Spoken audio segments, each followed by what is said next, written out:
So, ayan guys, pagluluto tayo ngayon ng eme-eming hipon. Ayan, pinatuyo.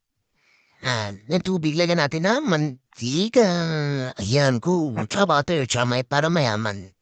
Tsaka 10,000 bawang, go. Hinalo, hinalo. Ayan, ayan, nilagyan natin ng paminta. Tagpiso lang, kasi mahirap lang tayo. Ayan, hinalo ulit.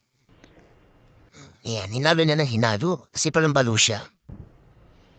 Hanggang mag-brown. O, bahala kayo sa buhay nyo, malaki na kayo. Yan, lagyan mo ng salted egg. Durug-durugin, durug-durugin. Yan, hanggang sa hindi malapot.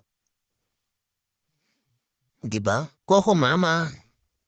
Dahil wala tayong coco papa. Ayan. O yan, paprika. Tsaka mamasitas. Tsaka ay, puwinta tuloy. Ano ba yan? Betchin. Gago.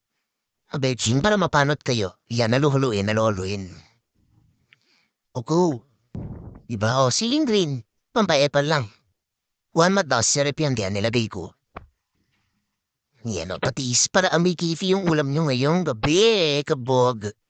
Ayan, hinalo, hinalo, hinalo. Ayan o, go. Ano yan, paprika ulit dahil kulang sa anghang. Ayan, bonus garlic powder. Ayan, kung wala kayong garlic powder, bala kayo sa buhay nyo. Haluin, haluin. Ayan, hinalo. Go! Hindi na pa. Hinati ba sa gitna yung sili, parang tama. Ayan, hinalo. Ayan na yung main character, yung hipon. O, diba? Kabog. O, diba? Halo-haluin na daw mag-orange. Ayan. Kaba.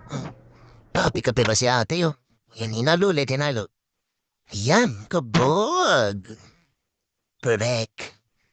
Dahil dyan namatay yung cellphone ko, ayan, lalabas siya. Nag-overheat. Ayun na.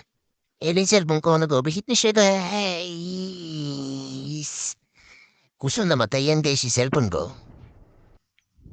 Ayan, pa. Nag-overheat siya, diba? Tanga